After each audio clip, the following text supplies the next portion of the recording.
course. So if you can skip my spot and come back to me. Okay, and we are live. Hello, everyone. Welcome to the East Lansing Arts Commission meeting for Thursday, August 20th at 5:30 p.m. via Zoom.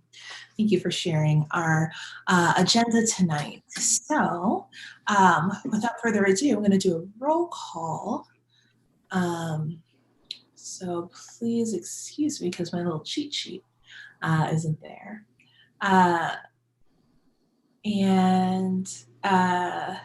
Gabby? Here. Wendy? Here. Jesse is here, but working with a customer. Megan? Here. Austin? Here. Abby? Here. Tetta? Here. Wonderful. And Karen? Here. All right, I think I have all of our members. And then from staff, Wendy Longcree and Heather. I'm here. Wonderful, and thank you, Justin, and Jane for working the behind the scenes moments for us tonight. All right, I am looking to approve the agenda for tonight's meeting, and I was wondering if anyone feels comfortable making a motion. Tetta motioning to approve the agenda for tonight. Thank you, Tetta. Does anyone second? I second. Thank you, Wendy. All right, so moved for tonight. And then a motion to approve the minutes from our last meeting, which was June 18th. Tetta motion to approve the minutes from last meeting. Thank you, Tetta. Do I have a second? I'll second, Karen. Thank you, Karen. Wonderful. At this moment, if there is any communication from the audience, we welcome it to our meeting. I do not know if anyone is on the call, but we will give you a few minutes, as in 2 minutes, to speak or ask any questions. Laura, I think we need to vote on the approval of the minutes and the agenda. Thank you, Megan. Yeah, no big deal. Yeah. And We vote on the approval of the agenda for today, August 20th, 2020. All in favor? before we do that, I have a comment. Before the meeting started, it was discussed about possibly moving the discussion with Elaine Hardy up in the agenda. Do we need to do that before we approve the agenda or after? We would need to do that before. Okay. Does everyone feel comfortable doing that? Yes? Yes, definitely.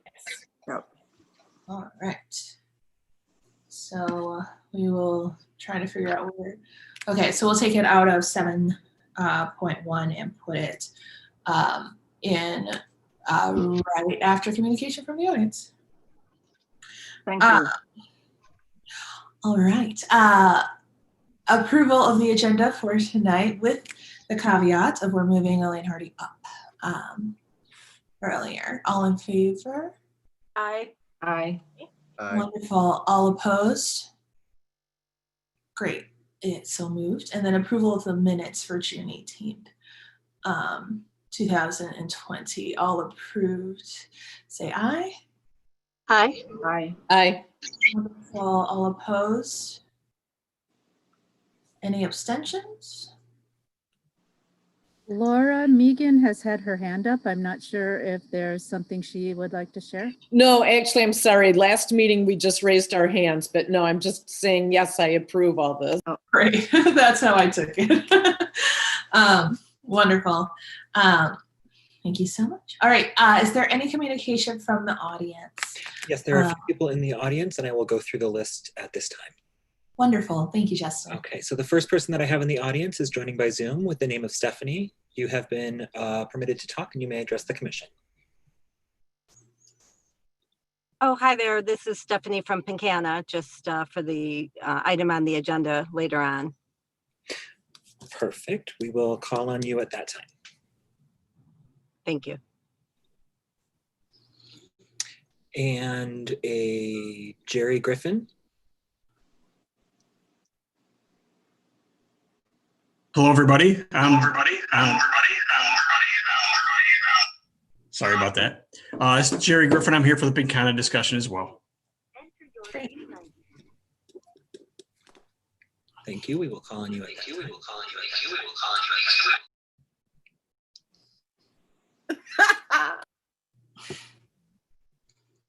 And then there's Raleigh. Hi, Raleigh Van Fosten. I'm Executive Director of Capital Area Housing Partnership. I am here for later part on the agenda with the Bailey Center.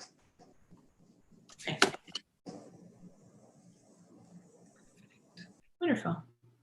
Okay, with the exception of Elaine, that is everybody else in the attendees list. So I will promote Elaine to panelist so that we can move on to the next part of the agenda. Wonderful. Thank you so much. All right. Welcome, Elaine. And as you all will see on the agenda for tonight, under 7.1 discussion items, we're talking with Elaine Hardy today about diversity, equity, and inclusion and being the administrator. So, Elaine, did you have anything for us?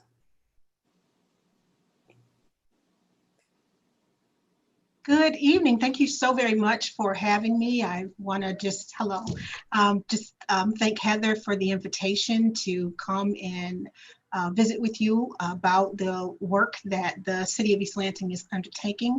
Want to take a moment to say hello to Councilmember Gregg, who has probably exhausted of hearing about DEI work from me.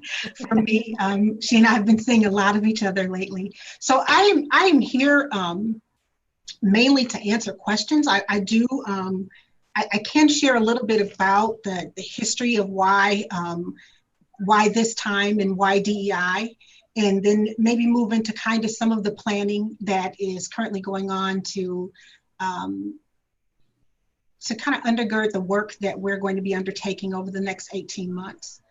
So I know that I probably do not need to talk much about the events that began at the beginning of summer with the murder of George Floyd, and then the ensuing outcry from our nation about looking for justice for people in Black and Brown communities who had found themselves being marginalized and victimized by the police. So it elevated the whole conversation around race and equity that the nation was having. And it frankly caused the City of East Lansing to begin having those same and similar conversations. And so in June, our city manager actually issued a statement in regards to the national conversation. And his statement really was pretty very straightforward about what his beliefs were and what he was positioning the city to do in response to this national conversation.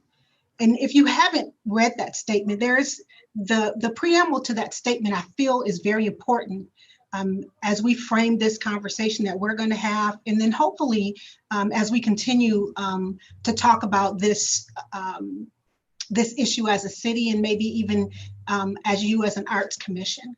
But his statement began by saying, we categorically and unequivocally denounce racism, injustice, and discrimination in all forms. We are committed to dismantling the systemic inequalities in city government and working with staff and the community to make East Lansing an inclusive, welcoming, and affirming place to live, work, visit, and do business. And then he went on to make some commitments as our chief executive. And one of those commitments that he made was to put in place a position, which is mine currently, to kind of lead this organization through a cultural realignment and transformation. And our hope is to come out on the other side of this, not just as a really highly trained organization who checked the box for DEI, but really come out on the other side of this as an anti-racist organization and city. And when we are as audacious and bold to make that type of statement, then what it means is that we're going to commit resources in our time and our treasure, and we're going to call upon our city leaders, our council, which I have to say, and I would say this even if Councilmember Gregg was not here, we have a council that's 150% committed to this process, committed to the process of making certain that East Lansing lives up to its credo that we always hear, that it's diverse. And we're going to go beyond this whole kind of conversation about diversity, and we're going to become an anti-racist organization.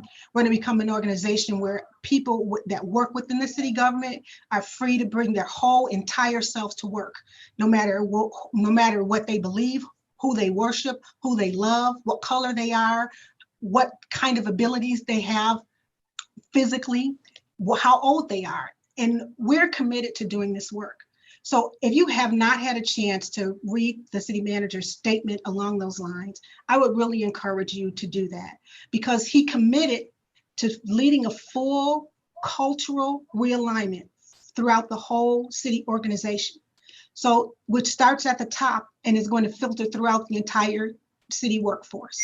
So every last member of our workforce, from our leading executive team all the way down or all the way over to our frontline staff, are going to go through this process of an intensive training period, knowledge acquisition, and capacity building, so that all of us can be able, at the end of this process, the first phase of this process, in the next 18 months, to be able to look at how we are conducting our government affairs through a lens of equity. And so that's really, it's just a lot, right? But that's really where we are. That's where our discussion is, and that's where the movement of our work is going. So I actually started this position on June 22nd.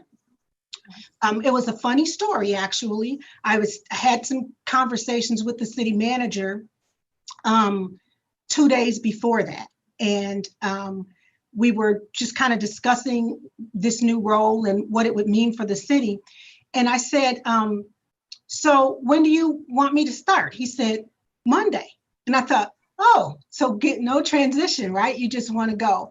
And for me, that signaled a few things. It signaled that we were ready as a city organization to get moving. And it signaled to me that there was an urgency for us to start this process. So we immediately put together an RFP to look for organizations that would align with where our vision was, what the city manager wanted to do. And I want to keep going back to this whole concept and discussion about a cultural realignment, right? Because a lot of places do diversity training. I'm sure that many of you in your professional careers have had diversity training at your work, right? And so you do that thing once every quarter, or maybe if you're fortunate, once every quarter or once every year, then everybody checks the box and they do that diversity thing. Well, we're not committed to just checking the box. We really want to do this cultural realignment. So our work really is getting people, first of all, to having a shared language. And we were looking for organizations that weren't HR firms that did diversity work, but really honed in on race equity work, really honed in on inclusion work, really honed in on the things that really will really realign an organization. And that happens when there's a cognitive dissonance, right? It happens when people within that organization say, wait a minute, this isn't the right thing. This isn't the correct thing. This isn't what we believe, or this something's wrong or something's right. And so we know that it has to happen at a very micro level and then permeate out into the organization. And so we've got some really slick proposals back for some really awesome firms, 3 out of state, one that did countless millions of dollars of work with Texas Instrument, and we didn't choose either one of them. We chose an organization who happens to be Black and queer owned, that happens to have facilitators that have done race and equity work, some of them upwards of the last 10 years. And that was their focus, right? Their focus was really honing in on making certain that at the individual level, that people understood the systemic structures and the racialization that we all have as we live in this society.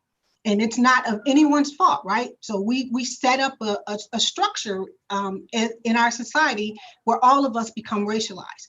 And we are often unwitting participants in it, right? We are often unwitting participants in the segregation that we live in as a society, in the sexism that we oftentimes miss as a society, the ageism. And so we wanted an organization that understood that we have to, first of all, teach people to recognize those things and then be bold enough to start dismantling them. And so we didn't just decide that we were going to do a whole bunch of DEI training. We decided that we were going to come at this from a place where we want to come on the other side and become anti-racist. So we put out an RFP. We selected an organization that I'm excited to be able to work with.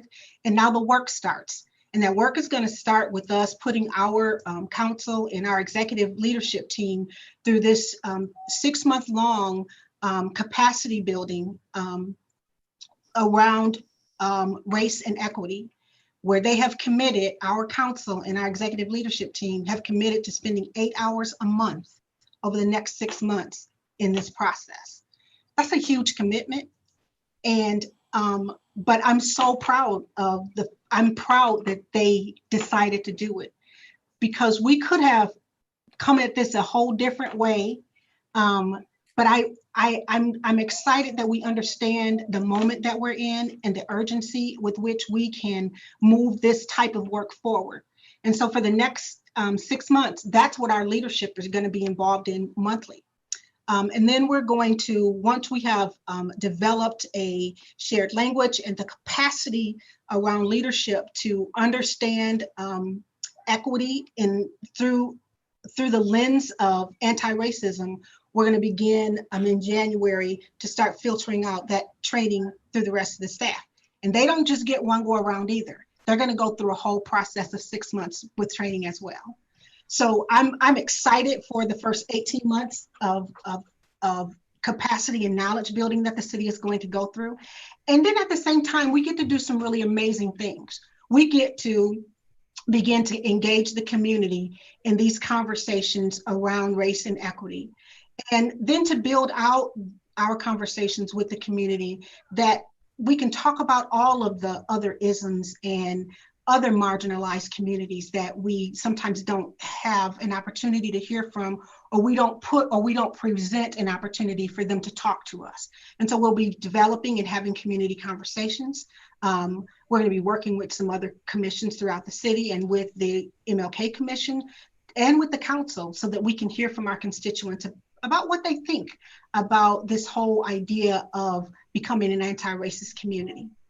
And once we have finished this phase of our knowledge and capacity building, we're going to go through the next phase. And that is identifying our policies, our procedures, and our practices through this new knowledge and this new lens that we have acquired. And we're going to just start taking them apart and readjusting and rewriting and making them so that they are no longer disenfranchising, but inclusive of everyone. In the meantime, we have also put together a DEI work group within the city of East Lansing that currently consists of the East Lansing Fire Chief, our library director, our HR director, myself, and the court administrator. And what we have been doing is working together to create some preliminary primers for staff, what we call a quick DEI primer for staff. We have begun to develop a mission statement for that group to operate from, which actually that's done. And then really to kind of work with this group to start talking about how we're going to orchestrate all 520 employees through this process that we're doing. So that's all I've been doing. That's all. And so I'm happy for questions or comments or feedback or anything that you have. I'm happy to chat with you. Thank you, thank you, thank you, thank you, thank you, thank you, thank you. Wendy? Yes. So the organization that you chose, where are they out of just out of curiosity? So ironically, they are from Battle Creek, Michigan. They're close to us. That's where they're headquartered in Springfield, Michigan, right outside of Battle Creek. They're called the Truth in Titus Collective. They have an interesting approach to even how they named their organization. They were a group of facilitators and anti-racism and diversity training facilitators that actually worked for a nonprofit that lost their funding, but they didn't want to stop doing the work, so they became a collective. And they have facilitators that live in South Carolina and New Mexico and California, and it was just a really interesting organization. But what caught us was their approach to this work. And that was the main thing for us. That set them apart. And then Yes. you'll start with city council. Is that right? For the first 6 months. Yes. Then it moves post that 6 months. Then it disseminates to whom? To the rest of the city staff. So we're actually starting with city council in what I refer to as the executive leadership team. Okay. So there's the city manager, and he has 8 or 9 directors that report to him. So the city council, the city manager, and those directors are going to be our first cohort. They're going to be the first group that go through this training. Okay. Then it's going to go to the leading managers and then to the rest of the staff.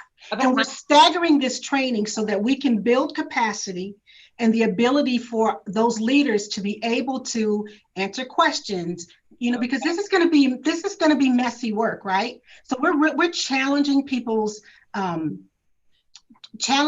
perspectives. We're challenging kind of the way things always were. We're gonna talk to them about racism and the history of racism in our country and how we have created systems and government as a way to uphold that system of racism. Right. That's heavy stuff for people, right? That's a difficult conversation to have. And when you are operating in this American system, this system that we set up, as I said, we're all unwitting participants in it. Right. People of color, white people, old people, young people, anytime we navigate our life through any of the structures that we have set up, whether it's government or it's educational institutions, our criminal justice system, we have to navigate through the structural and systemic racism that are embedded in those systems. So when you start talking to people about those things and you just live them, you don't recognize that. It's messy.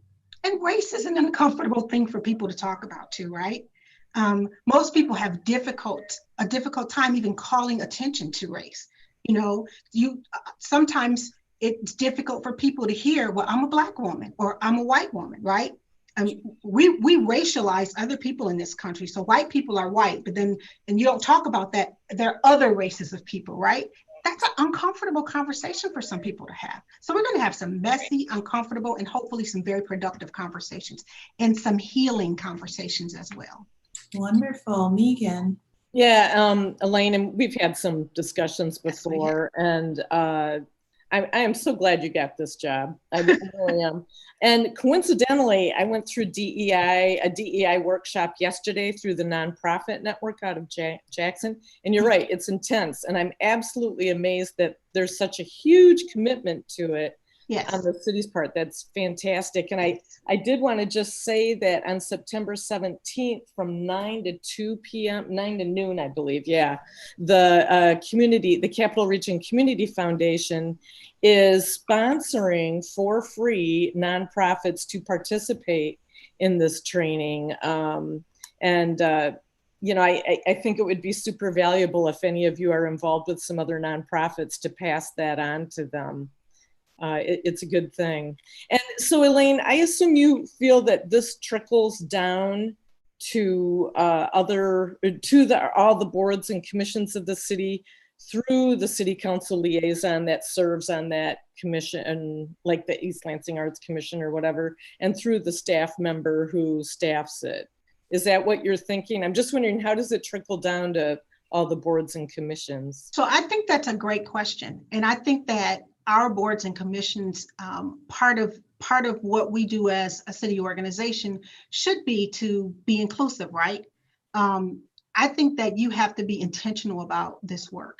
And I think that, you can't make an assumption that that's going to be Jessie's work when she comes to the art commission to take this group through that kind of intensive training, or that Heather does that as the liaison. I think that there has to be some intentional commitment from commissions and groups like this to have conversations about it and say, this is something that we want to do as well. And I think that if that's said, then I can't imagine that there's a scenario where a commission or a group will request that they become a part of this that they couldn't be. Yeah, and I think what I took away from yesterday's session is just keep it in the forefront of any decision that we make. Does Absolutely. this include everybody? Does it go even beyond inclusion? Does it address equity? Yeah. Yes. Wonderful. Other questions? I've got one more. So when you look at the 18-month process, what happens after that? Then what happens is that our hope is that we are in a position where our capacity is built to where we can begin to look at our systems and our policies and how we conduct our business and change them so that so that the lens that we are now looking at them through is informed around equity. So that really gets to the heart of starting to dismantle those structures and policies that we have in place that are not inclusive and that are not anti-racist. Okay. And then my hope is that then we begin the process again, because I don't ever think you stop. You're not done, right? Yeah, It's a lifelong process. We're all swimming in the same sea, so it's something that it's completely, you need to change the lens and change the frame, the whole, as you move forward. Absolutely. And you have to embed equity in your policies, in your structure. You have to. And if you don't recognize that it's not there, because we all are learning, right, you won't ever do that. And so the second phase of this is to really, really go after looking at how we are doing our day-to-day, our policies and our guidelines for how we're operating, and begin to embed equity into those processes. Thank you.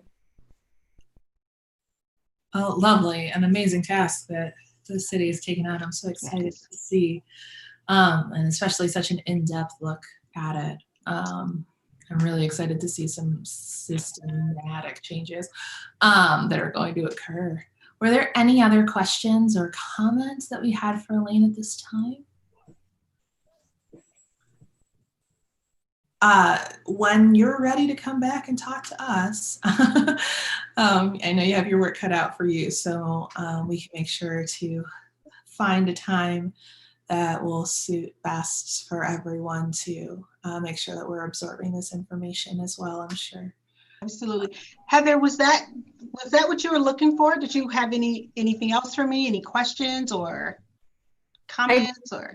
I was glad the Arts Commission invited you, because I really wanted to know everything that you just shared with us. But I know you're repeating it over and over again, so I'm really excited about this work. Yeah, it's going to be messy, but a beautiful mess. Yes, a beautiful mess indeed. Abby? I'm sorry to jump in after I already was like, no, I don't have anything to say, but I just wanted to say again, thank you for coming. And also that, earlier this year we had a meeting where we discussed what are the hills we wanted to die on as an arts commission, moving the arts commission forward. And DEI was the #1 priority, I think, for everybody. But we don't yet have any real concrete way forward with that decision or that discussion. But I really love that we now have you as a resource working for the city and for the residents of this city, so that we can hopefully start to put that in place. And I'm happy. Oh, I'm sorry. I'm sorry. Sorry, you didn't know I was talking because I don't have a face. I want to thank you, especially because I know you were doing this work before everybody else was aware of this work. and I know how exhausting that can be. So thank you so much from the bottom of my heart. I have no words. When just a year ago, it was a completely different environment in this city, a completely different set of beliefs. We're inclusive, we're perfect, we're doing everything right. All the laws are correct on our books. And there was no follow through and there was no genuine inclusion. And so thank you for hanging in there for so long and for being available and open and not so exhausted. Thank you from the bottom of my heart. Thank you. Well, I appreciate that, but I will tell you that our council has done some pretty amazing things over the last month or so. So, we appointed the first 2 African Americans to East Lansing City Council since the 1970s, the first African American male to ever serve on the East Lansing City Council. And then this last week Tuesday, they passed an ordinance that I was emotional about, and I had to talk to them about more DEI stuff after they passed this ordinance. They just did kind of matter of factly. And for me as a person of color, when the city council says, listen, I'm making it against the law for people to call the police on you because you're brown, knowing that my son growing up in East Lansing has had the police called on him countless times. That was a big deal for me. And I still get emotional about it. And, they did it without any fanfare. Most politicians would be taking that ordinance out, running in front of the first camera that they could to say, see what we did, but they didn't. And so, as I will say with my teenagers that I hang out with on Saturdays, I was dope and I was excited that they did it. And so I believe to my core that if any city in America can stand up and say that we are anti-racist, I believe East Lansing can. I mean, they're the first city to put on their books legislation including LGBTQ community in protections. When you talk to people in this community, they want that.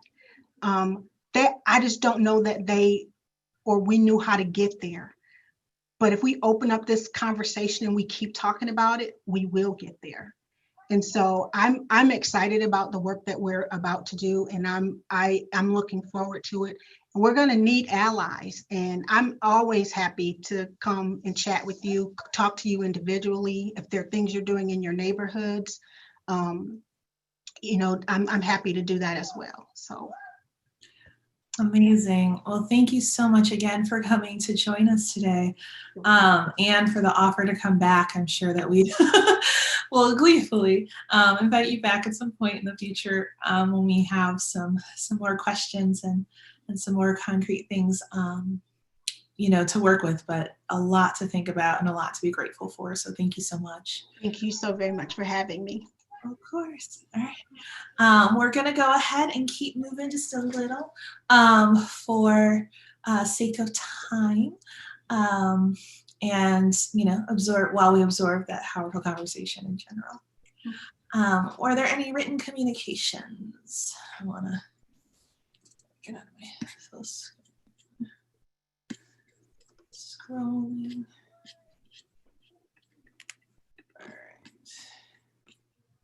I don't think that we did have any written communications, but will someone correct me if I'm missing something? All right, then let's go ahead and move on to reports. As the chairperson, I'm really glad to see all of y'all. Thank you for being flexible as we did cancel our July meeting. Pardon me.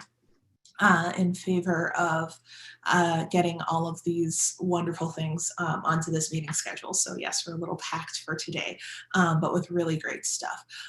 Going forward, I will say, because I haven't said it yet, that I am having a baby in October. So though you cannot me. I am so pregnant right now. And you haven't seen me for a very long time at this point. So I am due at the end of October, middle end of October. So I will disappear for a meeting or two, but leave you in the most capable and wonderful hands of Wendy. So that's a little update from me. So thank you for the congratulations.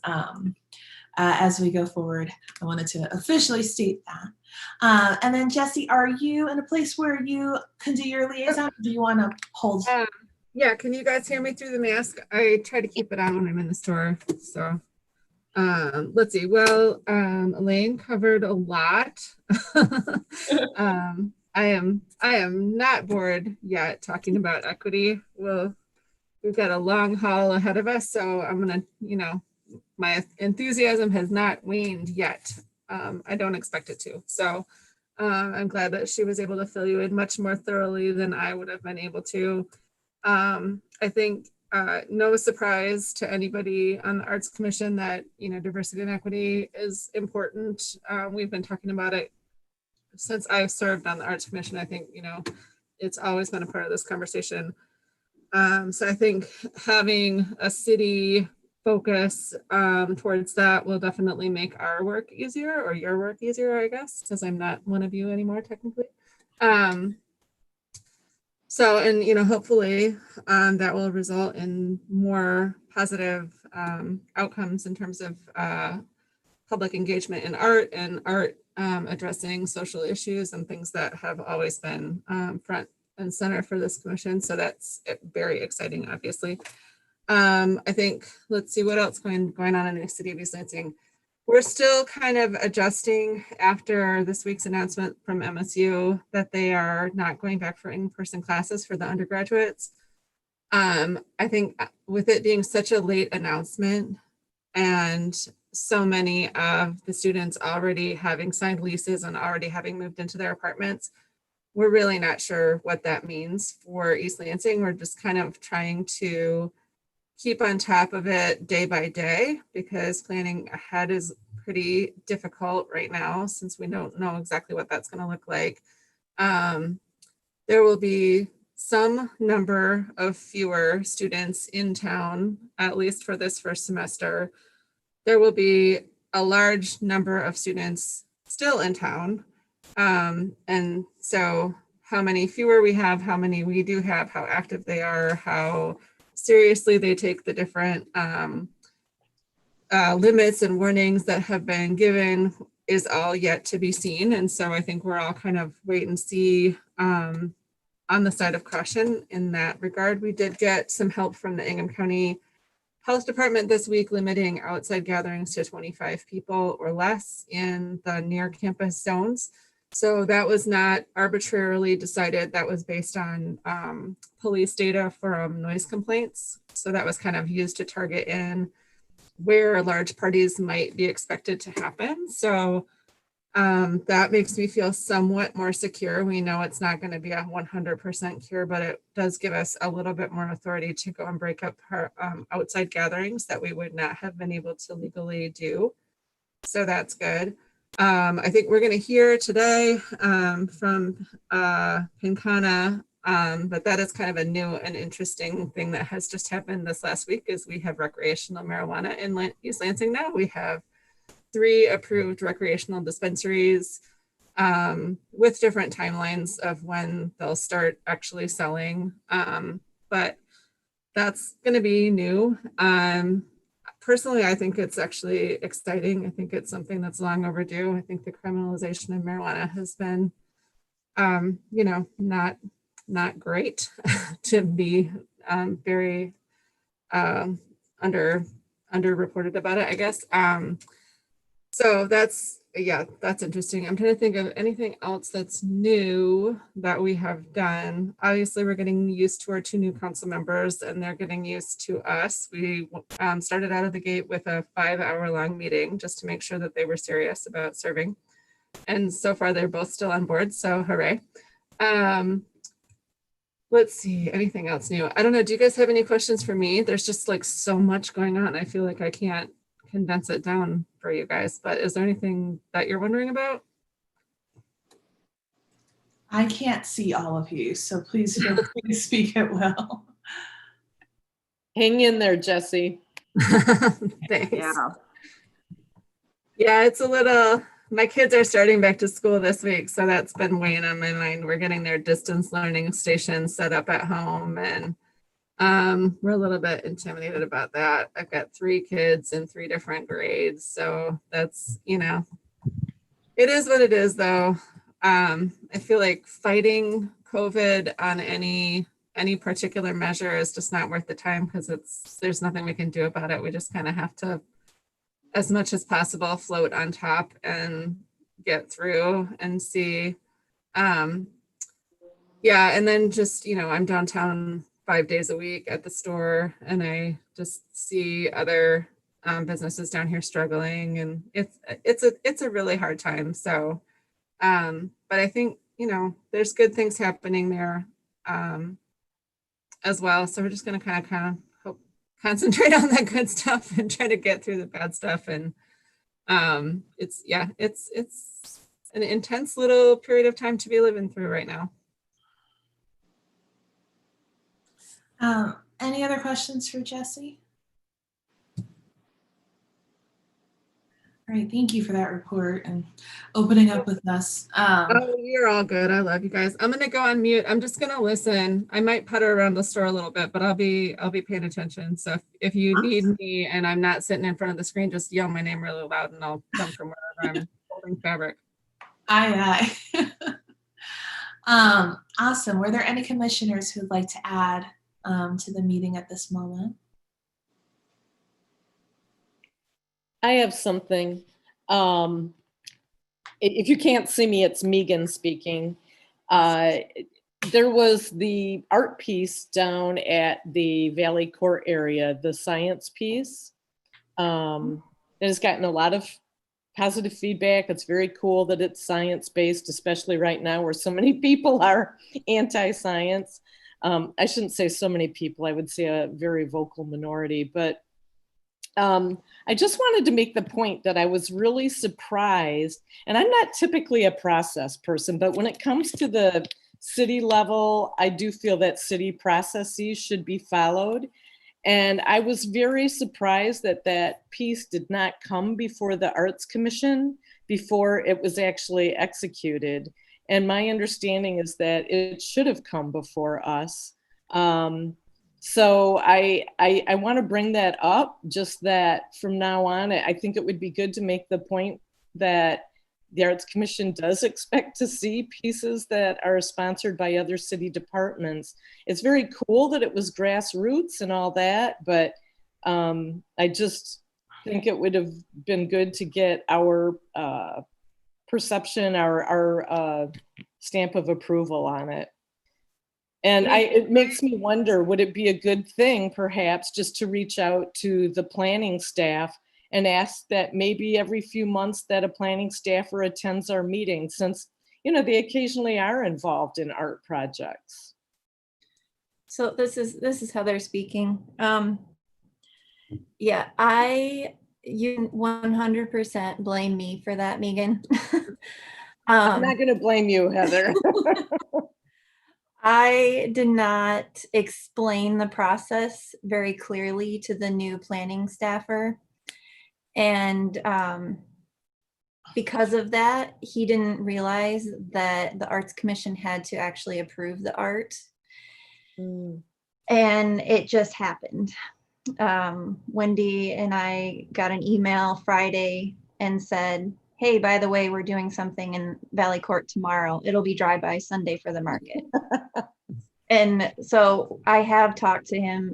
Adam Cummings is the new, I don't know his technical title, but he took Tom's position, and Tom is the new planning director. So we have talked about it, and he knows now that it needs to come before the Arts Commission. But yeah, that was just very bad communication, and it started with me. So I do apologize for that. Can I jump in? I wanted to make a comment, not specifically related to that, but the artist that was involved with the production of that has done some really cool art and science related installations on MSU's campus. And she might be a really cool person to just kind of invite to the commission in terms of building that bridge with MSU that we optimistically keep talking about, because she's doing a lot of art related stuff on campus. And she seems very, I mean, like her Chelsea Bodo is her name, or Boodoo. I'm not exactly 100% sure how to pronounce it, but she's popped up in like 4 different places within the last 3 months. I've just seen her name like everywhere. And a lot of it related to art. So just like suggestion, obviously you guys don't have to follow it, but she might be a fun person to just kind of invite to the commission to talk about what she's working on with MSU and see if there's a way to get an intersection between city and MSU. Well, and Heather, thank you so much for that explanation. That totally makes sense. I get it when, somebody new just forges ahead, good for them. Yeah. So that makes me feel better. And I noticed Titus says in the comments that, maybe it should have, maybe sometimes it should go to the art selection panel. The only thing I would say about that is my understanding is that the art selection panel has not been able to get together. So that's a real disincentive for anybody to try to run it through them. So I don't know if we need to figure out the art selection panel situation better or not. And does the art selection panel meet every month, or are they supposed to meet every month?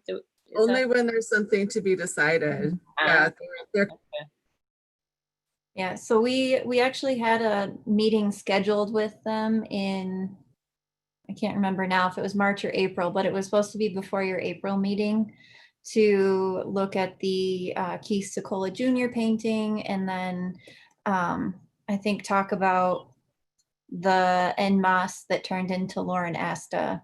Okay.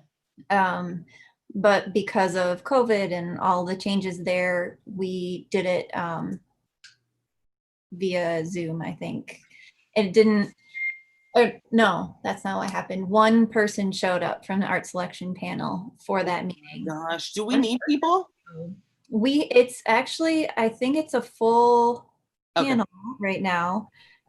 We got a couple new people on it, so hopefully it's not, they had opposing schedules, the people that were on it. So hopefully we can at least get a quorum, but we were really struggling to get a quorum there for a while. Oh, good. I'm glad to hear that. Yeah. One thing that was suggested was possibly just scheduling quarterly meetings for that group and then canceling them if they did not have any business that they needed to decide. But that way the individual members would be able to plan around a specific, calendar day as a way of kind of facilitating easier convening of that body. And I think that is something that I know it's something we were looking at, but then COVID happened. So, yeah, but now we don't really we haven't had something for them to talk about either. So I'm kind of going back and forth about scheduling the quarterly meetings or waiting until there's something to talk about and then scheduling them at that meeting, so, yeah, I'm not, Wendy and I will figure that out together. But thank you. Thank you for those updates. Were there any other commissioners who would like to bring something forward at this time? Once again, I can't see all of you at once, so if you talk. Wendy Longpree. I guess I should unmute first. I wanted to comment on Megan's idea of having a planning staff person come to the Art Commission quarterly. Is that something that you would like staff to discuss with the planning department and try and do that moving forward? There wasn't a general. You muted. Sorry, I accidentally did that. There wasn't a general consensus from the commission after Megan brought that point up. So what are your thoughts about that?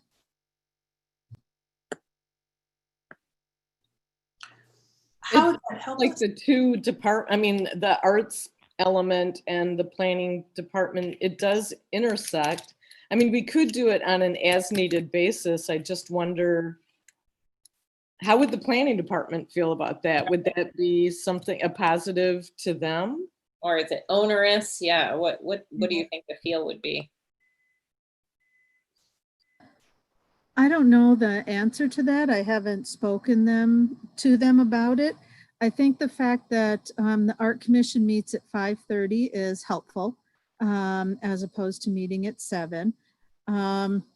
There are a lot of things that are done art related in the downtown. And so I think having a regular report would be a good idea. I don't know that as needed right now, they could come to the commission as needed, and that communication hasn't necessarily been happening. So it's something I can check with them about and see what their thoughts are. I think checking with them would be great to see what their thoughts are. Maybe that'll give us a little time to think about what we would bring, what they would bring to our meetings and what we'd hope to gain from those conversations. Right. In real time versus just sending a report. Right. Or even, even every 4 months, there is a lot that they're involved with as far as art. And sometimes we do hear about it on the back end. Flip side. So I like do a wonder. calendar would be nice. Like, I don't know if we already have access to it. We just didn't realize, but even a calendar would be helpful so that we could see what was brewing. Yeah. In the pipe, and so, I mean, I would love anybody to come because I think that the more that we know about each other, the better. But I know everybody's really busy too, and I don't want to have 17-hour meetings, blah, blah, blah. But a calendar would be superb. Yeah, I think more communication is better, right? So the left hand knows what the right hand's doing, but again, if there's nothing to report, perhaps then they bow out. But Wendy, if you could kind of feel out the situation with them and see if they're receptive to it, not a bad idea. That a good place to start, if nothing else. Okay. Thank you. Of course. Anything else from any other commissioners? Awesome. Staff reports. Just a brief update on the art festival. We are working on finalizing the artist guidelines for 2021. We'll start accepting artist applications in September. My goal is September 1st, but there's been a holdup with the contract signing. The organization that we take applications through is more technologically advanced than we are, so we had to adjust that, and I think we're on the right track now. So hopefully we can get that kicked off September 1st. It might be the next week. We'll have room for about 200 artists this year, and I'm hoping that some of the artists that were planning to come for 2020 do come back, because we did guarantee them a spot if they apply. So, so we'll see how many of them come back. And do they have to pay the application fee again? Yep, we're not waiving any fees for them. For the 2020 festival, we reimburse them their booth fees. Oh, okay. So we feel that we've done our due diligence there. Okay. And then telling them that they have a guaranteed spot if they apply for 2021. How many artists normally, Heather, are there? There's been historically room for about 180. So with the opening of Abbott, Tim Lane, the art festival assistant, and I went for a walk on Monday and measured the streets. And we've decided what the footprint's going to look like. And we're going to be going actually just right in front of Harper's. From Harper's down all the way to the Bailey Street, and then up MAC like usual as that connection corridor to MSU's craft fair. So we're trying to plan for every and any scenario, but really who knows what it's gonna look like. We have our fingers crossed for an in-person festival. But, you know, we're Yeah. also going to be planning a virtual one behind the scenes. So, yep, that's all the staff report I have today, though. Wonderful. Wendy, did you have anything to pop on to that? Excellent. All right, let's move on to committee reports, which I believe we have 0, unless I'm forgetting about a committee that we have actually started. Wonderful. All right, so business items. So if you go to 6.1 on your agenda, you'll see Ordinance 1339 application, provision living East Lansing, and the material attached there. What is the best way to start this conversation? I'm wondering. So I can introduce it, Laura, if you'd like. Wonderful, thank you. All right, so back in November of 2019, the Arts Commission approved the art requirement for the provision living in East Lansing. You approved a sculpture on the contingency that they would come back when they selected a piece or an artist and have that approved by the art selection panel and you. They have since come back to Wendy and decided that they would actually like to have art inside of their lobby. And there's a lot of attachments on this item showing some art that they have in other lobbies of other places that they've developed. However, they would like to have a local piece of art using a local artist for this particular thing. But the question today isn't about approving their art. The question is actually, is their lobby public enough for this space to qualify? Under, can you scroll back up to the memo, Justin? So under the ordinance, the place must, for public, it must be, I'm just going to read it verbatim because I definitely don't have it memorized. Outdoor areas on public property or outdoor areas on private property that are highly visible from public areas, or interior areas that are highly traveled public areas in public or private buildings. Specifically excluded are interior areas not accessible to the general public. And then interior and exterior wall surfaces on or in public or private buildings when the work of art is attached to the wall surface, such as mosaic or mural, and the wall surface is visible from an area that is highly traveled by the public. So the lobby of this particular type of building is kind of in that gray area. So it would be up to the commission to decide if the lobby is public enough for their art.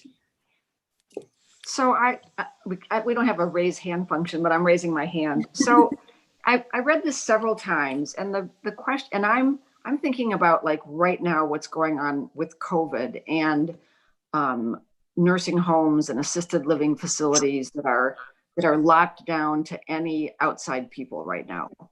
Mm-hmm. And so I have that thought in my head, and my question is, like, when non-COVID times, is this lobby a lobby for the residents with a lot of traffic, or is it where people come in from the outside? Is it locked so that you have to be buzzed in? I guess I would want more information about how public this really is and how they define public. If it's really people from, who from the outs, can we just go and walk in and ask to see someone, or just visit the lobby to look at the art?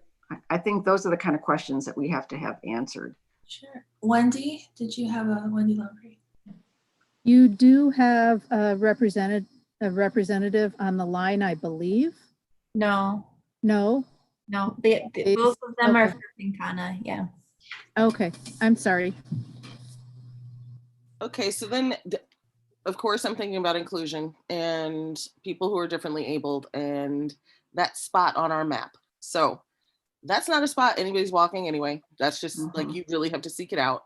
So I'm not terribly concerned if I have to go through a door to get there, but are the people who are there, who are more likely to be differently abled, able to get outside to see art that was meant for their facility? You know what I'm saying? So I would be more concerned about the people inside being able to access it than I am everyone on the outside. Of course, they're all the public. And so, yeah, we really do kind of need answers from a representative about accessibility, you know, because if there is a buzzer, that is not freely accessible. But if there's, you know, it's in some foyer that anyone can get into, and it is then able to be viewed or experienced by people who are kind of stuck inside, for lack of a better way to describe that, you know, it sets up different scenarios, I think.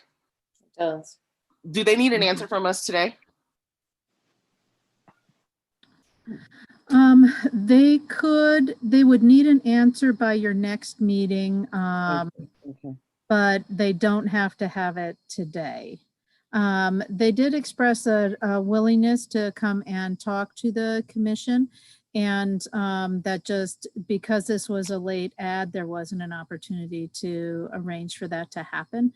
But they'd definitely be willing to call in and answer some of those questions. So I can pass the questions on to them, invite them to the next meeting.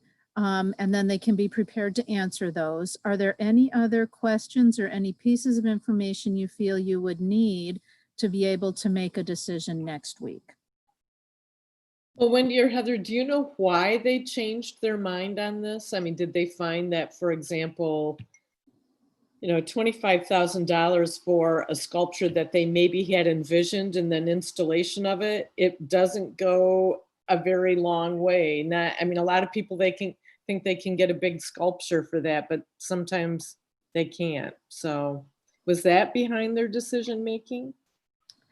I don't know. I didn't ask them that question. Based a little bit on how the discussion developed, I think it might be a timing issue.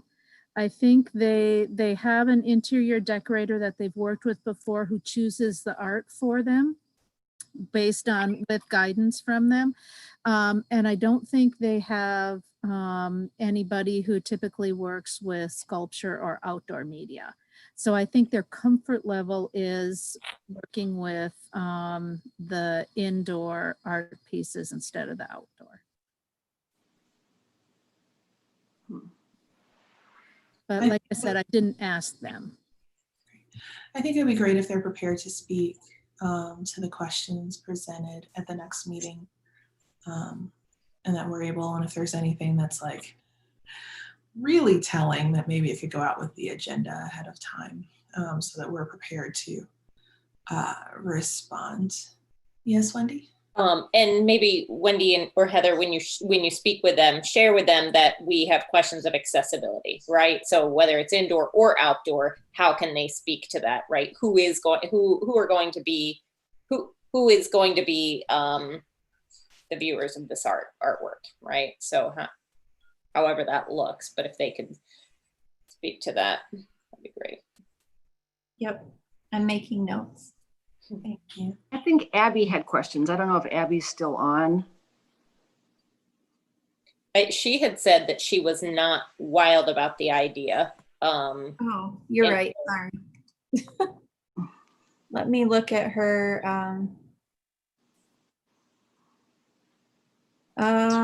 She says, I dig the Pincanna sculpture competition. Oh no, wrong thing. Jeez. Yeah. I don't like the idea of Provision Living East Lansing converting their formerly outdoor sculpture into entryway art.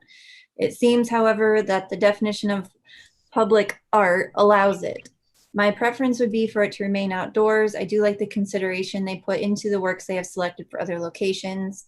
The idea of a local artist being selected for the work, if it is to be inside, lessens the pain a bit. Can I make a comment before you guys move on. Just because we've got a fairly freshman commission, I wanted to kind of bring up the last time that I remember this particular thing coming up, which was the sculpture garden at Bircham Hills. Because it is an outdoor area and it was publicly accessible, but it's an interior outdoor area. And so it's screened by buildings on 3 sides. So people really have to know that it's publicly available, but they came and put forward a pretty decent argument that the residents immediately around that building really do recognize that that area is publicly accessible and that people use it for recreation. So I think, just bringing that up because it was part of a previous discussion. But it really, I think one of the definitions of public that was important in that was that people really understood that they could access that area, even though they were not coming to Bircham Hills to visit somebody or to use their services. Yeah. So just putting that out there. Cool. Anything else, any other questions that we want to send forth so that we can come back and make a swift decision next time?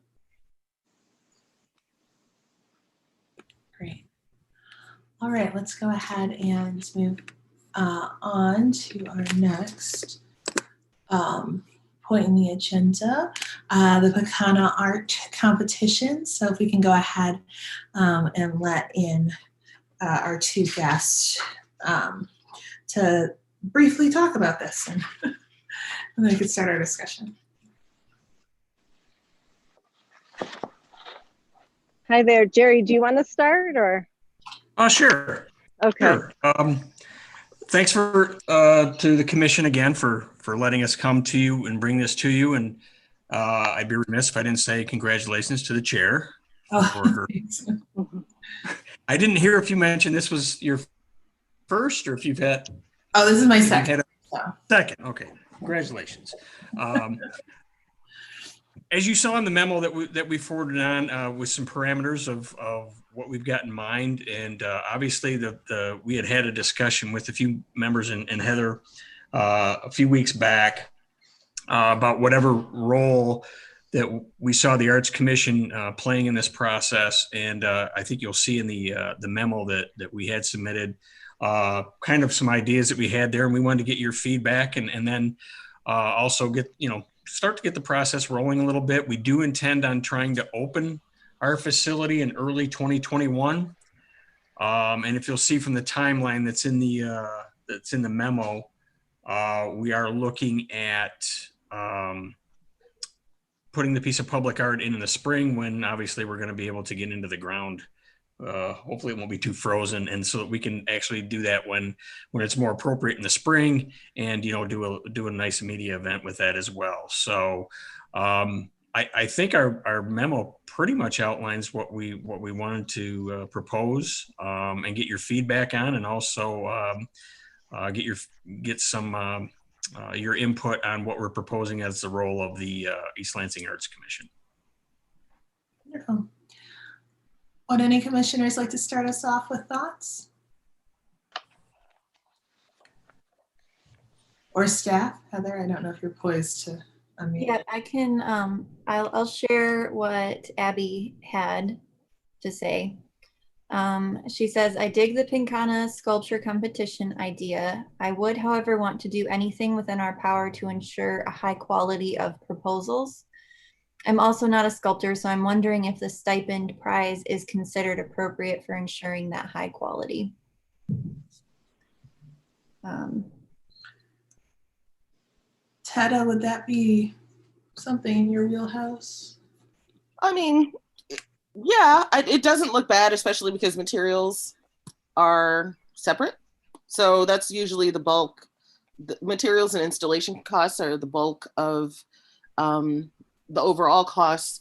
What it breaks down to is how many hours the artist ends up working on it. So $7,500, if you're working for 100 hours, that's awesome.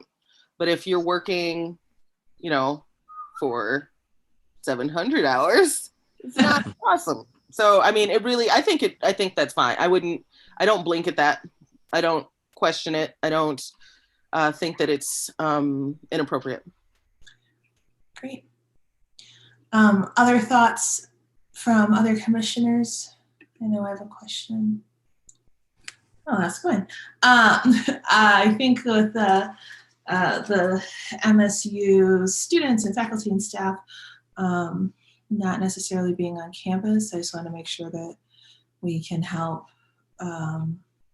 make sure that there are great opportunities. So along those same lines of like ensuring what Abby is having, making sure we have excellent applicants, just making sure that that we'll have a large, we're reaching our entire community, including those who may live on campus or rent in East Lansing, who might not technically be back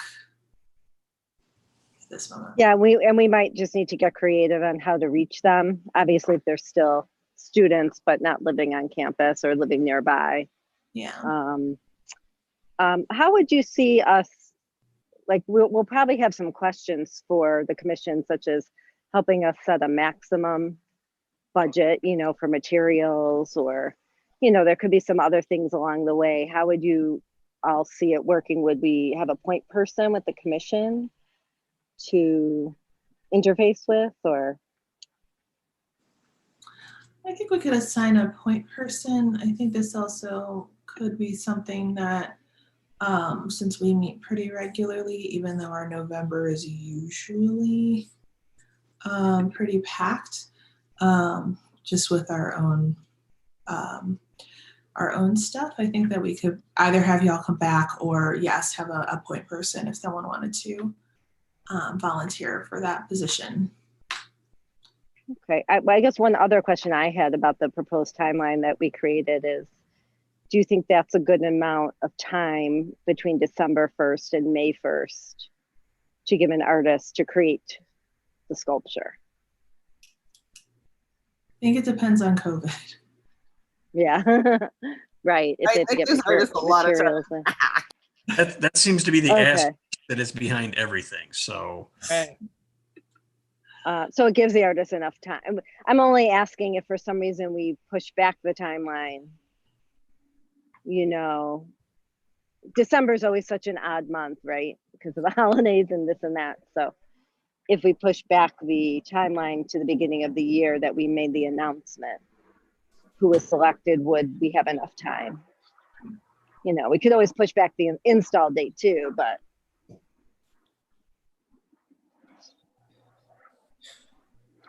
Well, I think, Tada, I'm leaning on you a bit with your experience. So I think if you think that is enough time for them, even if it's pushed back. It really, I hate to say it, but it really depends on COVID. Ends up being the final thing, which none of us are psychic. Yeah. But I think what you've presented is reasonable and it's clear. And I think any little changes we need to make, you're saying out loud right now that these things could potentially change. And I think we all need to be flexible, and we know that. So I think that, okay. I say thumbs up. You can't see me, but I've got a huge okay, great. up. Oh, we're so excited. We're excited if you, decide to be a part of it all, and, would sort of take your lead if you wanted to be listed as a sponsor, or how you would want to position the commission, just those would be some of the things we could work through. Yeah, and I think we would really like at minimum some level of involvement with a point person or something. I mean, obviously, we need your help in identifying East Lansing artists. That's clearly at minimum what we're looking for. But I think if there was and I don't want to volunteer Heather or anybody, but if there was a person that we could consistently go to with even with just updates of where we're getting, how we're progressing in terms of getting towards commencing operations, but also just in weeding our way through the applicants in terms of looking at what if you'll see in the memo, what we're asking them to submit. And then going from there. I mean, we do talk about the commission sort of legitimizing our search, if you will, but also perhaps having a member of the commission actually on a committee that would assist us in choosing the winner. So that's kind of what we're presenting, but at the end of the day, we really are hoping that at minimum, you guys can help us identify and reach out as broadly as possible. And yeah, well, I think we can all recognize that's going to be a bit of a challenge, but we need your expertise. Awesome. So maybe if y'all wouldn't mind drafting a time commitment estimate that you would think, or even just duties, unless they're outlined here and I just glossed over them. And then we can put it back to the commission and see if there's anyone who's able to take up the task or who's interested. We do have a few members who are not currently on call at this moment. We could go from there, but I do think if there are general questions and such, you could probably just, we could probably shoot an email around. I don't know how that works with all of the East Lansing reporting, but. Okay, I think, yeah, we can think about that. And I think that most of it's probably minimal from a time commitment, meaning like quick emails if we have a question, but most of the time I guess would be helping us sort through the application. So we can think about that. You know, maybe we would do a first pass, you know, and have the person sitting on the committee look at the finalists or something like that. Cool. And depending on. Yeah, go ahead. Oh no, go ahead, Jerry. I was just gonna say Wendy's. I was gonna say perhaps a starting point, even just is just helping us familiarize with what the code requirements are going to be. Obviously, one of the things we're going to look at is that what we put there is going to be appropriately scaled to the size of the building. But is there some code requirements we really need to look at as we're going through this process, and we should familiarize ourselves with right now? So I guess I'm curious, Heather, is there anything you can forward that would be helpful in that way, or is that something you can think about and maybe get back to us? Well, I can share the ordinance 1339 with you, but this isn't right. Yeah, I've been sitting here. Wendy Longpree is going to have a better response. Wendy Longpree. There was first of all, I'm unmuted, right? There was a couple of thoughts. One is I think that Jerry and Stephanie can communicate with staff, and then staff can forward information onto the commission as necessary. For instance, if there are steps along the way where Jerry and Stephanie are looking for some feedback, then staff can facilitate that, either through a discussion at a meeting or even an informal involvement of the commission or individual commissioners. So that's the first thing I wanted to state.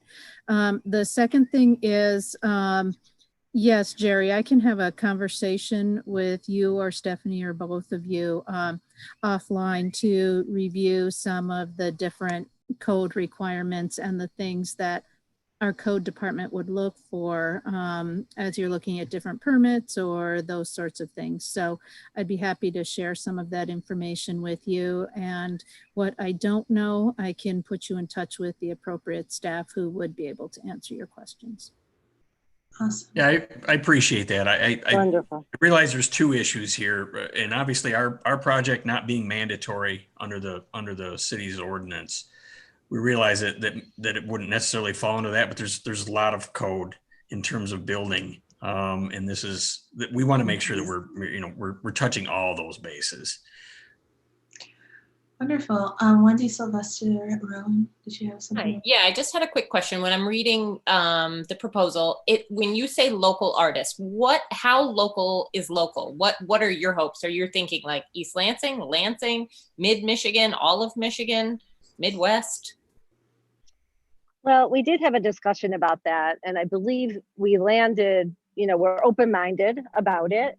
We actually could use your feedback to know if there's even enough, if we just limit it to East Lansing or Lansing, not sure there's enough to choose from. Yeah. So we were thinking of Michigan, but if you came back and said, we really want to keep it to a smaller, radius, those are the types of discussions we'd like to have, because we don't want to limit it too much. Right. If the artists aren't there. So Sure. Yeah, I don't think you want to limit it too much. Yeah. It could make your job very difficult. If you don't get price range and all that. Yeah, exactly. So I would say right now we probably would limit it to Michigan artists, but if we had feedback from the commission that we should narrow it, we're open to that. Okay. Well, and I'm curious, is it possible, what mechanism might we be able to use if we're looking outside of the East Lansing area, where resources in terms of finding additional potential applicants, where might we even start with that process? Maybe put an RFP throughout some regional arts councils. How there's the Greater Lansing Arts Council, there's a Grand Rapids Arts Council. Oh, sure, okay. Putting out the word through that, with some of your specifications and what it's for. But, and I know, Heather, you probably know of some discussion boards or whatever of artists who are always looking for RFPs like that. Yeah, there's one that we use for the art festival. Wendy shared, when we shared the RFP for lemongrass, Wendy shared that in a few different places too. So we have a few resources. And then for artists, I have a list of artists that we've worked with before that either have submitted RFPs for our projects or have actually received the project. So we can, I can share that with you, but we as staff can't give you specific artist recommendations. No, that's fine. Okay. Commissioners individually could, but staff cannot. And then I would just say also reach out to the universities. Are we still there? Yeah. Okay. Oh, sorry. I would just say also reach out to the universities. So MSU has undergrad as well as a grad art program, and U of M and Central and all of those. So that's always a lovely way to get new people to mix it up a little. Were there any other questions before Stephanie or Jerry before we talk this through a little more? Are there any concerns that anyone has right now about this project? I think more art is awesome. It's mainly where I'm coming from at this moment. Wonderful. Is this something we have to vote on in this meeting, Heather? Only if you wanted to formally designate a commissioner to their committee. Cool. But if we're doing that at the next meeting, it can wait. I think if we can buy the gift of time and wait till the next meeting, let's do that, and then that'll way it'll also give Abby and Matt an opportunity to weigh in on that opportunity. Sounds good. Great. Anything else for us, Stephanie or Jerry? I don't think so. Thank you so much for having us, and we look forward to working with you. All right. Thank you for coming. Thank you. Okay. Bye-bye.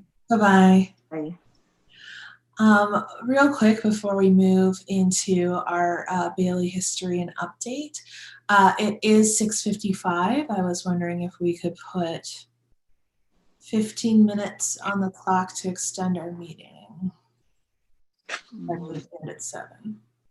I move to, and do you need a motion? I do need a motion. Okay, I move to add an additional 15 minutes to our meeting time. Thank you. I'll second it. Thank you, Karen. Just to clarify, you're adding it after 7, so set to Yes. 7:15. Okay, Yes. just making sure for the closed captioning. Excellent. Thank you. Yes, we're going to try to get this. I have faith in us. All right. So item 6.3 is the Bailey history and update. There is a couple questions that I know circulated through the commission that we had for everyone else. But I also know that we have a representative on the line, or at least we had one at the beginning of the meeting. So if we could let them in, that'd be great. Hi, this is Raleigh. I'm the Executive Director of Capital Area Housing Partnership. Hi, Raleigh. Thank you for Raleigh. Wonderful. Heather, did you want to start us off through this journey, or? Yeah, I can do some of the history, and then I'll ask Megan's question. Raleigh answered it via email to me today, but since he's here, I'll let him take it over from there. So in 2016, the Bailey Community Center was rented from the city of East Lansing by the Capital Area Housing Partnership. They renovated it extensively. I believe they used some grants and some different federal dollars to make that happen. But their renovations were at a price above $50,000 that they did qualify for the Ordinance 1339 art requirements. However, their grants did not allow for this item to be paid for through the grant dollars, and they didn't have other grant dollars to pay for it. So they decided with the Arts Commission that they would renovate the gym as a performing arts space. I talked to Raleigh earlier today, and I can't remember the exact figure, but I think he said it was ended up being a $41,000 renovation, which far exceeds their $25,000 requirement. Some back and forth with Capital Area Housing Partnership and the Arts Commission decided that there would be a contract between the two that just said that they would make sure the space was available for performing art opportunities for community members. The community, the East Lansing residents would have discounted rates for rental and some type of discounted rate for entrance to the events if there was a fee. The agreement is attached here, and you'll see that Raleigh has signed it, but the city of East Lansing, specifically actually Laura, the chairperson, has not signed it. This was organized under a different chairperson. However, the current chair is the one who needs to be authorized by the commission to sign. So 2016 is a long time for this to have gone on back and forth. And it's landed in the East Lansing laps. And so it is Wendy's and my fault for it taking so long this last few months. But we're here now, and Raleigh's here to answer any questions. Megan's question earlier today, and actually Abby has the same question. If there's no fee for East Lansing, oh wait, let me make sure I ask Megan's question properly. Let's see. In reading the packet for Thursday's meeting, the Bailey rental fees, do we know whether there's an after hours fee for East Lansing residents, or is it the same $20 an hour? And Raleigh actually answered that in an email and said that it is the same because regardless of who is renting the space, they still have to pay staff overtime past their 8 to 5 to be there. And then I haven't had a chance to read Abby's questions yet, so I'll read through that. And if she has any questions, I will ask them. But otherwise, Raleigh, if you want to take it from here. Thank you, Heather and Wendy and folks on the commission, some of who I've had the privilege to know over time and some who I haven't. But I'm excited to be on the call here and discuss the Bailey Center project. Give a little background on myself is I was a prior board member of Capital Area Housing Partnership and kind of came into the staff position as executive director post the Bailey project having finished. And so I know when Wendy and I connected back in winter of 2018 to follow up on this agreement, I certainly was walking into new shoes at Capital Area Housing Partnership, but wanted to work closely with Wendy to see that this got resolved. And I'll do a point of clarification and say, while the agreement and this discussion came about in 2016, the physical construction of the building and the renovations actually didn't conclude until 2018, in May of 2018. And so again, the project broke ground in 16 and with approval for this performance arts space to be concluded. But again, the construction of the building wasn't finished until 2018. But the building is open now, and I would ask that if folks on the commission or in your network haven't had an opportunity to view the space, that I would be more than happy to schedule those types of opportunities for this commission and be happy to work with Heather and city staff on that endeavor. But the space is open, and I will say that while the use agreement had not been signed by the city, that did not prevent Capital Area Housing Partnership from offering this space to community groups. And I had shared with Heather and Wendy at least the last year and a half or so that the facility has been open, the variety of groups that have been taking advantage of the performance arts space, which was in the former gymnasium of the school. But I'm here on the call tonight and be happy to answer any additional questions folks may have.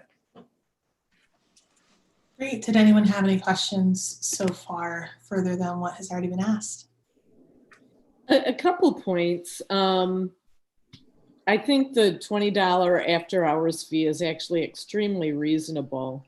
I'm kind of sorry that East Lansing artists or whatever can't get a break, but I totally get it. When I was involved in Creole Gallery, and this would have been 90s and early 2000s, we were charging $35 an hour for rental. So $20 is super reasonable, and you do have to pay staff to clean it up and just, make sure somebody's there. So I really don't have an objection to that. However, I do think the Arts Commission maybe did go awry. Abby raised a really good point in her email about giving East Lansing residents a break as far as entry fee, because that does mean it's very non-artist centric. When we talked about that, we thought, oh, we're doing a great favor to the residents, but frankly, I think, many residents can afford to pay at least a nominal fee, and it takes away from the artist's ability to recoup the rental and all the other expenses that they incur when they put on a show. So I'm wondering if we messed up on that one. But I don't, in the end, object to the $20 fee, and that was the issue I had brought up. I just wondered if there was a misunderstanding about, was there an East Lansing fee and a non-resident fee, but $20 is great. Right. Thanks, Megan. And I would add on, I think I'm looking at the use agreement now, and I think there could be maybe an added sentence or so after further clarifying the after hours fee, that it applies to all users and not just non-resident or corporate groups. And I know when we looked at the use agreement and trying to set our fees, we certainly looked to nearby facilities and largely used the Hannah Community Center as a home base for where we would base our costs are. And I believe still today, the Bailey Center fees are well below what the city would charge for use of similar size space at the Hannah Community Center. Wonderful. Other thoughts or questions, Wendy Longpree? So Karen's raising her hand. I have a question. So we're talking about the cost to rent the room to set something up. So Matt wants to have a concert, and he's gonna have to pay this much per hour to rent the space. I'm still confused about if you're allowed to charge the audience to attend. Well, that's the point, is that we are under the agreement, East Lansing residents wouldn't be charged. Would never be charged, okay. And yeah, that helps the artist not at all. Not at all, right, okay. By the way, there's an extra charge for chairs also. So most events, if it's a concert, are going, well, hold it, I'm a short person who hates all stand-up concerts, so. But you know, a lot of concerts will require chairs, and so that's an extra fee that the artist can't recoup. Wendy Long. Unless it's non-East Lansing resident who attends, then they can be charged. Okay, that's the complexity of being at the door and going, are you an East Lansing resident? Are you not? Right, yeah. Yeah, I having done this before, it really was unreasonable of us to make that requirement in hindsight. Yeah. So I wonder if we should change that policy. I think we should. I agree with you, Megan, 100%. I think if we're going to be inclusive, I think that means supporting artists. And I think that's what you're saying. And I think it's, you know, when you make a mistake, you fix it. Right. You don't just say that's what we did and it was right. It wasn't right. And you're right. I'm so glad you brought that up. Well, actually, Abby did, and I totally respect that. So yeah. Awesome. And at this point, can we? Like, it still is fixable? I think we can just vote to negate that policy, and Raleigh, you could make the change to the contract, right? Wendy Longpree, did you have something to say based on this conversation? Yes, this, you can change the agreement if you would like to do that, provided that, you know, Raleigh is agreement. And this, one of the things that, one of the hopes with this particular area or this particular space was that there would be arts and cultural activities taking place in it. And at this point in time, there hasn't been many of those. There's been some different activities, and there has been a few arts and cultural things. But I think the idea of not being able to charge each East Lansing residents, I think is probably a hindrance to that.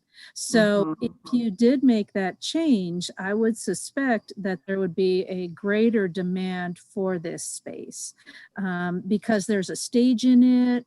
It's a nice open space. I could see that use increasing if the artists had the ability to charge for people to come to their shows. Awesome. Jesse? I would agree. I just, I am 100% in favor of artists making their money off of this space. That has actually been one of the huge hindrances to like getting this used to the way that we wanted it to be. But I do just have to be, you know, the bug and the whatever, and point out that it also has to abide by the stipulations of the % for art ordinance. So it might have to go through our legal department to just make sure that, because I'm not 100% sure, but I think there might be something in the % for art ordinance about it having to be, you know, available to the public. And does that mean it has to be free, or does it mean that it can be available with a small charge? I don't know about that. So just, you know, 100% agree that artists should get compensated for their time and talent, but because this was used as a % for art requirement, it might be a little bit more complicated than that. So yeah. Could I jump in? Yes, Abby, hi, welcome back. Hi, I'm back, And apologies, I'm outside, so apologies for ambient noise. But I did want to agree with Megan that $20 an hour for an after hours fee for performance spaces is a phenomenal rate. I'd hate to mess with that. I do, but yeah, and as everyone said, I do want to see artists to have a way to recoup their expenses for that fee. But I also want to keep in mind equity, and I think that was probably the driving thing. Maybe it's specifically because of the % for arts ordinance, but also, you know, I don't want then, because the artist is trying to recoup their expenses, to make it so that there are people in our community that cannot afford to go and enjoy that art. So catch-22. Anybody have any solutions? I think that's up to the artist. If the artist wants to make it prohibitively expensive, that's on them. And, you know, that I think that limits who's going to go. And at this point, with everything that's going on, I don't picture that happening. But I do love burning bridges. So let's burn that bridge when we get to it. I'm kidding. I'm totally kidding. But you know what I mean? Like, I think Megan, Abby, you and Megan are totally right. And if we adjust this, and hopefully it's okay according to any other language that is a policy that we're supposed to follow, we can change it again if we notice that there's an additional problem. These issues are perennial, and I love that everybody is using this sort of open and mutable kind of mindset. So, woo! Well, the other thing, it's Karen again. The other thing is like really, if we can't let the artist charge because of the percent for art ordinance language, maybe to put some strong language for them about the suggested donation amount. I mean, that's what we did with the folk festival. The folk festival was free, but the last few years, we really pushed what the suggested donation would be for someone coming, enjoying a day of free music. So, that might be another way to help the artist a little bit, by encouraging them to really do that. Sure. So it sounds like we are all pretty much in agreement that we do have some opinions about where and how we make requirements. Does anyone feel comfortable enough to vote on making an adjustment, or is this something that we do want to string along to just one more final meeting with some more information? It sounds like Heather's saying we need a legal opinion on it. Yes, but if we're going to vote, yes, change it, get the legal opinion, or if we want to keep discussing so that we send to legal whatever the final thing is that we're looking at. I would love to vote if everybody is comfortable with that. I think Raleigh had something to say. I just saw him raise his hand. Thanks, Heather. I would just like to offer our position as ownership that we would not object to that change. And I know largely that language was in the use agreement as per an ordinance requirement. And so it does us no harm on our side of the table to take that language out. So if so choose, this council decides to take that action. Wonderful. Then let's go ahead and take a vote among the council or the commission members so that we are able to look at moving forward. So on the table, I would propose that we look at removing basically allowing people to charge for the event, charge these Lansing residents for events held in the space. So it will be a yay or a nay, and you can abstain if you so choose. So all in favor. If this is a formal motion, you need a first and a second. I'll move it. Okay, thank you. I'll second. Thank you, Wendy or Karen. Awesome. All in favor. Aye. Aye. All opposed? Any abstentions? Wonderful. So moved. It passes. We would love to take this topic to legal to make sure that it is in accordance with the percent for art requirement that this falls under, and that we'll hear back on it for the next meeting with a yay or a nay.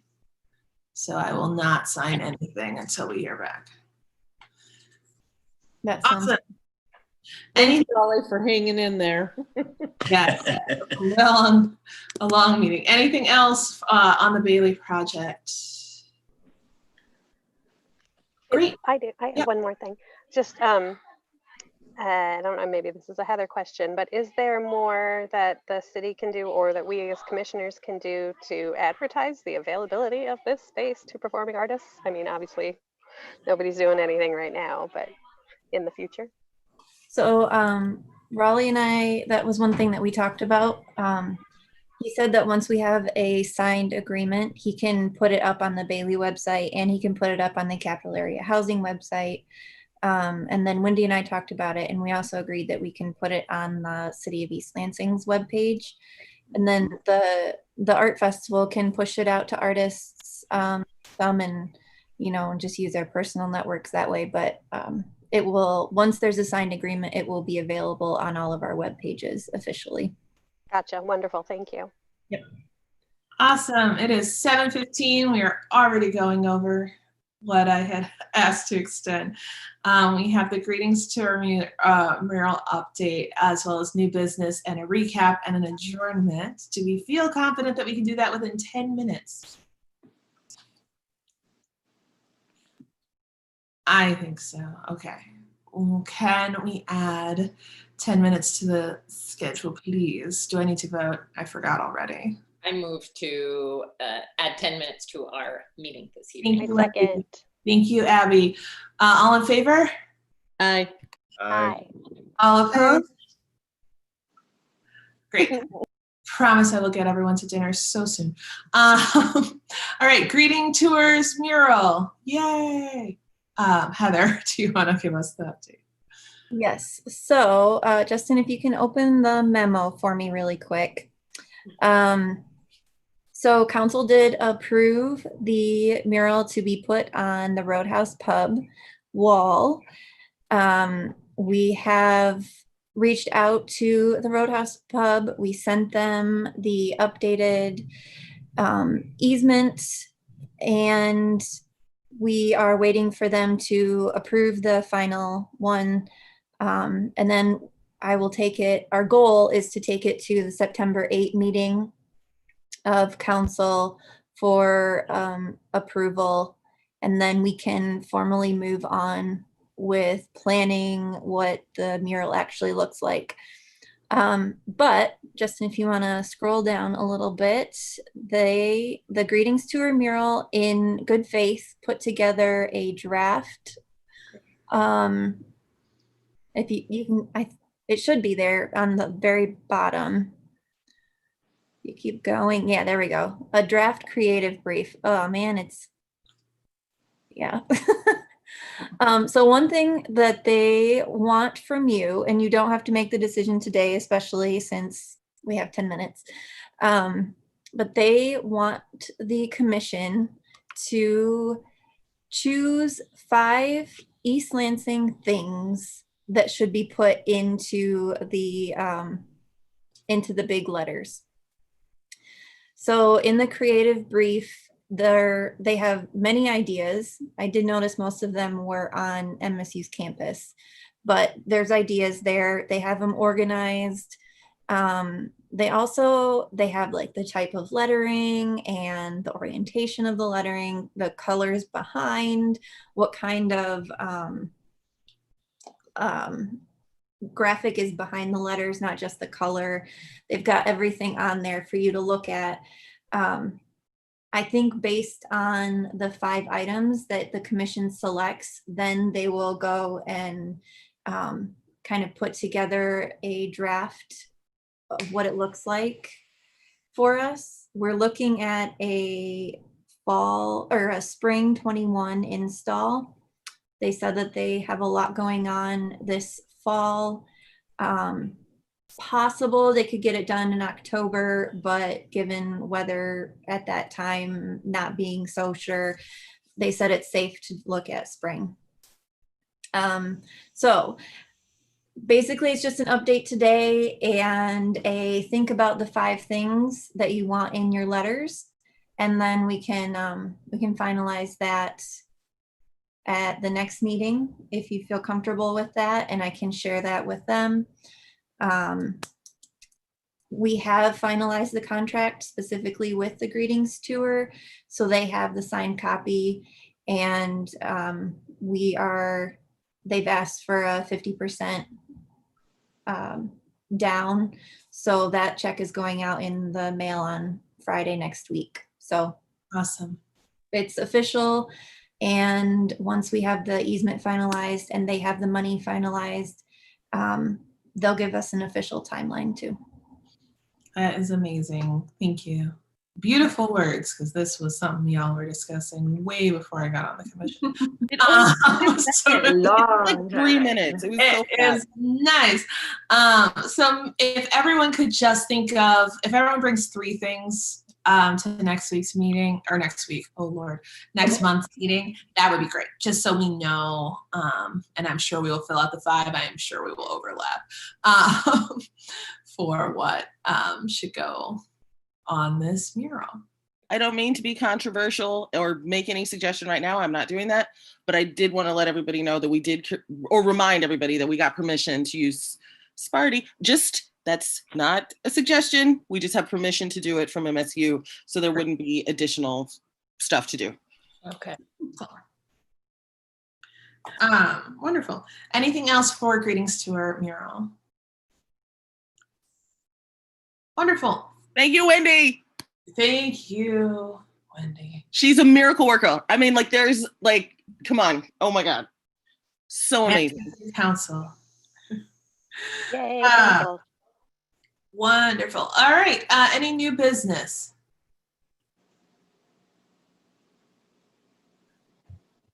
If you're raising your hand, I can't see you.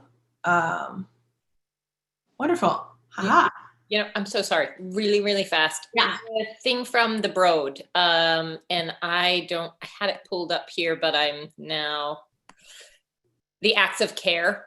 I just didn't know if we wanted to do a plug for that, or if there was any way, you know, to promote that. Do you know what I'm referring to? Who would you like to thank? Who would you like to thank for their care during the past several months? What message would you like to send them? And you can, through the submission form, share with us who has provided care for you and your community. So it's something that MSU Broad is doing. Is this ringing a bell with anybody? Yes. Yep. Where did everybody go? There. God almighty. Yeah, so was there anything that we needed to do with that? More so, you know, Heather, was that something that? No, there's nothing formal that the commission needs to do. I think they're trying to get as many submissions as possible. Mhm. So if you share it with your networks, if you have something that you would like to share, I think that's what they're looking for. And then they did reach out to the commission specifically. So I think it's a good, you know, that link that you were talking about earlier between MSU and the city. So yeah, kind of a good faith thing. Yeah. Okay, great. So is this a virtual thing that they're putting together? I mean, I think that the Broad did have a soft reopen date, but I just wonder what's happening with all those things now that they've closed down undergraduate education again. Yeah, things are only from MSU. The thing, only course related activities are happening within the building, and they have to be supervised by the faculty member or members assigned to that course. So that is the latest update from our understanding as faculty as to what is going on. Okay. So roads closed. Yep. And Abby shouldn't be shy about plugging her Ixion project right now. Oh, thank you. Yeah, everybody come to Sharp Park tomorrow night, Saturday night or Sunday night at 6 o'clock, and you get to see me do a monologue in plein air. Which is awesome and exciting. Great. Anything else for our new business? Abby, can you email us with the details? So I was just gonna ask. You bet. Yeah. Thank you. All right, so for a recap, please bring to our next meeting 3 ideas for the greetings to our mural and what to include. If someone is interested in being a Pincanna rep, please come forward. Or if you have any ideas, or if you're interested in being one of many reps, we could look at that as well. And then we are asking permission to come to our next meeting, so that we're able to chat with them about this in lobby, not in lobby. Accessibility, and Heather's going to email with questions beforehand so that they are prepped and ready to go. And then we were looking at, I just forgot the name, project planner, city planners coming to the meeting, potentially just starting a conversation on if they were interested in in partnering with us, so we got a little bit more of a heads up than we have been. Is there anything else that y'all would like to throw onto the agenda for next? I keep trying to make it a weekly meeting for next month. Awesome. All right, thank you so much. Is there anything else anyone else would like to add to this meeting? A motion to adjourn. Thank you. A second. Wonderful. All in favor? Aye. Yay, meeting adjourned. Thank you so much. And thank you again to Justin and Shane for running us behind the scenes. You guys got a lot done tonight. Good job. Thank you. Thanks, Jess. Thank you. Bye, guys. Thank you, everyone. Bye, everybody. Bye, guys. Take care.